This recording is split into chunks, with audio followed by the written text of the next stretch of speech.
These are your density notes. They're PowerPoint.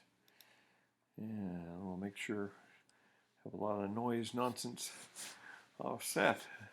This picture has something to do with density, so by the end of the PowerPoint you may have some idea.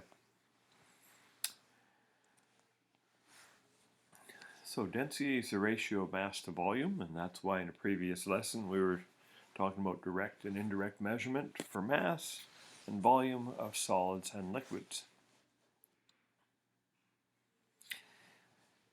In science, units are very important when we report a measurement or a calculation. So our density units will normally be grams per centimeter cubed or grams per milliliter, remembering the centimeter cubed is the same as a milliliter. So we like to use density to identify an unknown material, check the purity of a material, and determine if a material will sink or float in another material.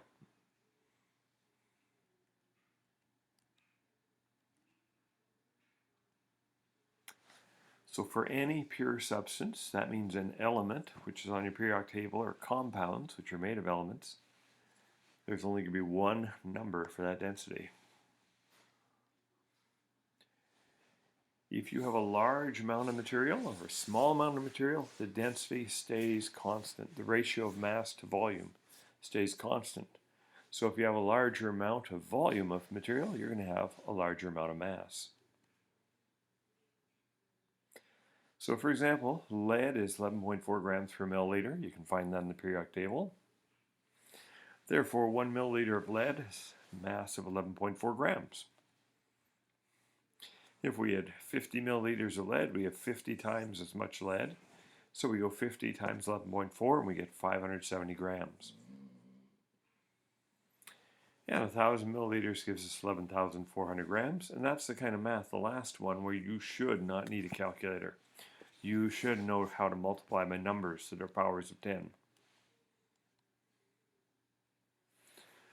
Density of water is 1.00 grams per milliliter, and that makes the math very easy.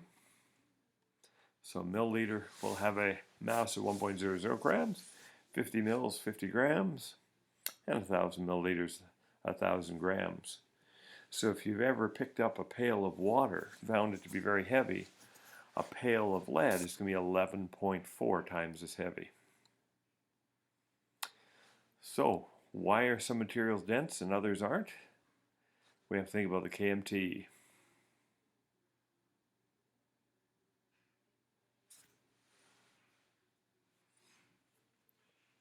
In the KMT, we talked about particles, and the packing of the particles is going to matter. Well, you recall the gases are mainly empty space. So gases have low density because they have very few particles per volume. So here are the two factors.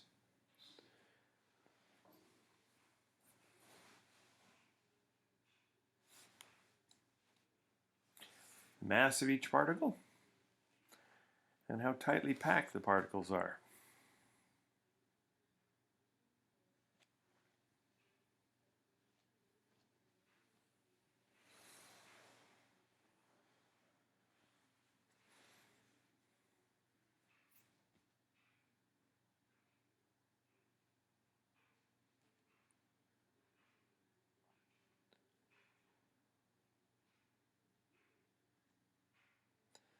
So if we have more mass in each particle, we're going to end up with greater density.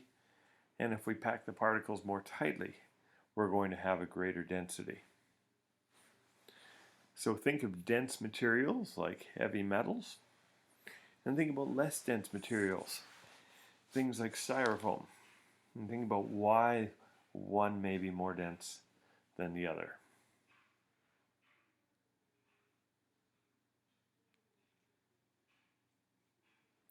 So make sure this slide is all filled in.